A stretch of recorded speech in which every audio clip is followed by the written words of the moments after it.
Okay, when everyone's ready, we've got TCU head coach Mark Campbell following tonight's 90-31 win over Texas State. We'll let Coach give an opening statement and then open the room for questions. Well, team played really good. These games are dangerous when you got a really big game lingering, and so really proud of how the group was locked in, focused for 40 minutes. I thought we were great defensively. It's another game where the team really shared the ball, had 25 assists again, and so, man, it's just special how you've got a team that's really talented, some big names. You're only 3 games into the season, but I just love how they're playing together, sharing the ball. They're playing the game right, and so glad to get this one done and excited about the next opportunity. I think it was the largest margin of victory in program history tonight. Last game, you set like 6 new records for the program. Just talk about the momentum that you have right now with this team.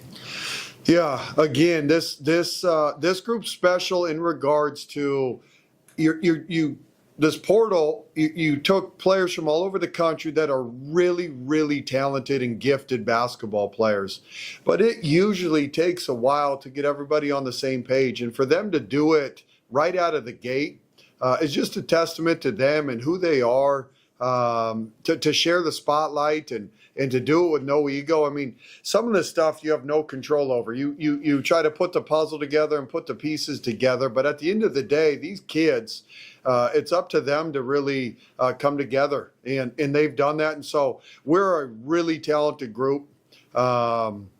To get Agnes back in the mix today was great. Let her sweat it out before we play on Sunday. But we're playing the margin of victory. The records we're breaking right now.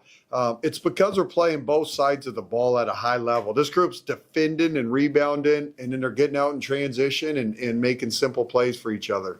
You talk about getting Agnes back, having her gave you some more flexibility in the lineups. We saw a pretty small lineup out there compared to what you've done so far this year. What does she do with the continued versatility? Yeah, we're still trying to piece together our rotation and how to play. Agnes opens up some different opportunities because she's such a physical player and an elite rebounder. When she's out there, you can slide Aaliyah to the 5, which those guys played a lot together last year with our small ball lineup that was really good for us last year. And so today it gave us a chance to tinker with Agnes Aaliyah at the 4-5, playing small ball a little bit with the shooters all and spread the court. And so it's a great change of pace when you take Sedona out. And so, again, we're still trying to figure out how to maximize this group and how we need to play. But I think you can play really big, which we haven't had to use yet, but we have that if we need it. And so I'm just pumped for Agnes. She's been chomping at the bit. She's such a competitor and warrior that she wanted to be out here. And so we had to make sure her body was healthy and she was ready to go. But she would have played 10 days ago if you let her. Can you talk about that cohesion a little bit? It's pretty uncommon. And this squad looks like they've been playing together for multiple seasons now. Yeah, our staff, and I want to give them a lot of credit, our staff works so hard in putting the right people together. And this thing with the portal era, it's you got to get the basketball piece right for your system, and then you got to get the personality traits right. And I think we did a phenomenal job a year ago taking the hand you're dealt and blending it all together. In this group, though, this is really everybody that's on this roster is handpicked. And so I think our staff did an amazing job on the recruiting trail.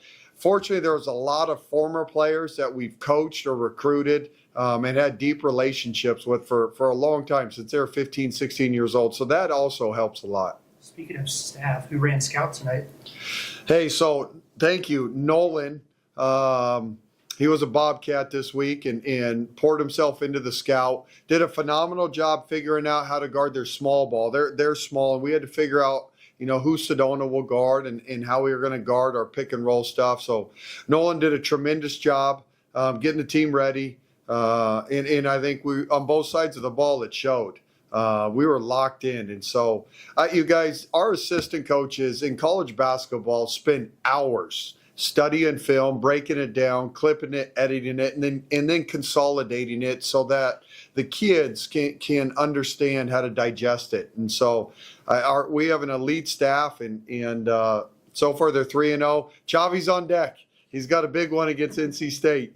As you continue to tinker with those lineups, kind of shortened your rotation a little bit. Haley played 36 minutes in a game that was mostly a blowout. Is that in preparation for Sunday? Yeah, you got to start tightening the screws a little bit and really getting things ready for Sunday. Your margin for error jumping up to a team of that magnitude shrinks a lot. There isn't much. And so as you progress through the season, there's ebbs and flows of the non-conference. And so this first 3 games allowed us to play everybody and learn a lot, try different rotations. But now that we got NC State Sunday, you had to kind of get things dialed in today. And so we did that. And it's going to take an incredible effort from everybody on Sunday to get that thing done. Coaches like to talk about the importance of every game, not taking any game too seriously or looking forward or looking ahead. How do you, now that NC State is here, maybe not overblow the opportunity on Sunday afternoon? Correct. And I hope we're loose. You nailed that. It's one game. Win or lose, it's one game. What it is for us is an incredible opportunity to go compete and figure out where we're at. That group's ahead of us in regards to playing in a Final Four, having the core group back. They're a very veteran, tough, grizzled team. They've been through a lot together. We're not. We're a team that's just 3 games into this thing and still trying to figure out stuff. So it's an incredible opportunity. I hope we play free and fast. And could go out there and just see where we're at. And that's all it is right now at this point of the season. It's going to be a great measuring stick for us to learn and grow. And that's what the non-conference is. It's why we scheduled Notre Dame and South Carolina, NC State. South Florida is a really dangerous game and a really good team. Is so this young group, we can get tested and truly figure out what the best of the best look. At the end of the day, it's a long journey. And hopefully we have the opportunity when March rolls around to go into that tournament and make some noise. It's also a big opportunity. You're playing on ESPN. Can you talk about how big that is for your program? Oh, you guys, a year ago we had 0 national television games. And to go, I think we have the most TV games in the Big 12 this season. We got 6 of them. And so to go, this thing's, it's happened really quick. I mean, there's a 1-17 program not very long ago. And to be able to go play on ESPN, to have the roster and the players and the talent to truly go compete against NC State. As you build a program, you kind of have to bet on yourself. That things you'll land the recruits you hope to land. As you build your schedule, you want to play elite competition. And so thankfully all those things unfolded where we have a team that's worthy of playing on ESPN and playing against the best teams in the country. So for our fan base, I know there's a lot of excitement. Gosh dang, we need our student body to come out. We need Fort Worth to come out and support this group. This group is special. So Sunday at 2, I already checked. The Cowboys are not playing. They're playing Monday. The Frogs got a bye on Saturday, so there's no excuse, you guys. We need a great turnout on Sunday for this group. And I know high school football is big. That's Friday. Okay, so I checked the whole calendar. We're clear on Sunday. Soccer's on Friday too. Oh man, how about soccer and volleyball? Gosh dang, what they've done. It's been fun to follow them. So Taylor's stepped up the last few games, 17 points last Sunday, 16 tonight. Just how good has it been to see her get into a rhythm and start to score a little bit? Taylor, we need Taylor. Taylor's an important part of this whole puzzle because of her versatility. I'm so proud of her. We challenged her as a staff to get out of third gear and crank it up and impact the game on the defensive end. Go get some rebounds for us and just play harder. And she's done that. And the funny thing is her offense she's played better offensively. I mean, she went 6 for 7 tonight, 4 for 5 from 3.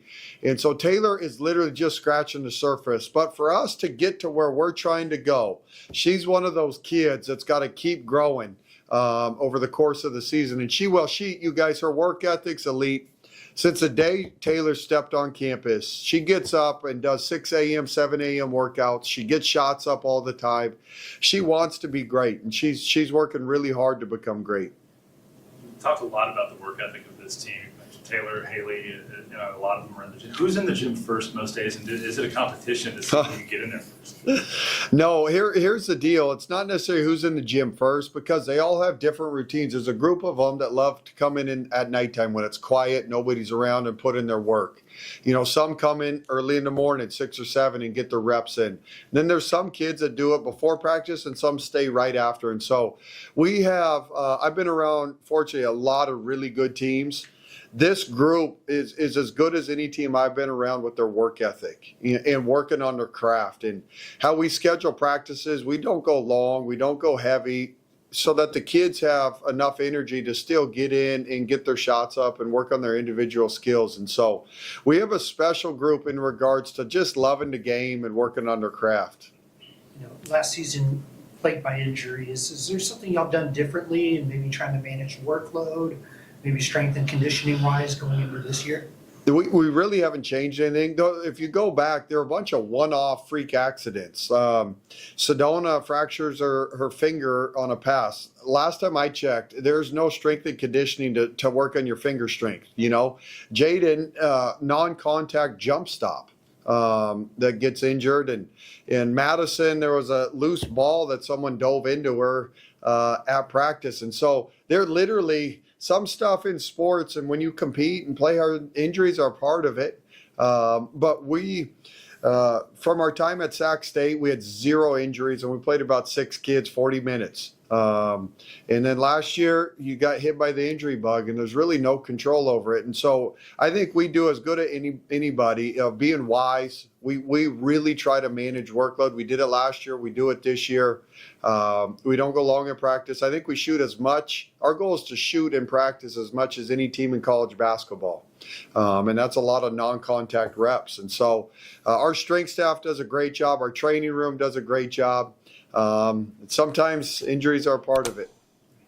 You've talked a lot this offseason about wanting to go fast. 12 points in transition tonight. I know the game state was a little bit different tonight, but is there another gear for this team to reach still in the transition game? Yeah, we're still trying to figure out, the press is new. And so how much energy you want to burn in the press on the main group, managing that and workload with how many minutes do you want to play and how many kids you work. Literally, you're still a work in progress, 3 games in, figuring all this stuff out. And so we're tinkering, to be honest.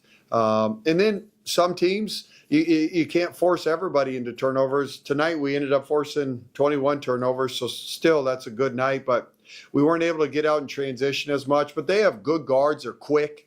They were hard to force turnovers, and that's okay. Some games you're not going to do it. And against a really, really good teams, it's hard to get them to cough it up.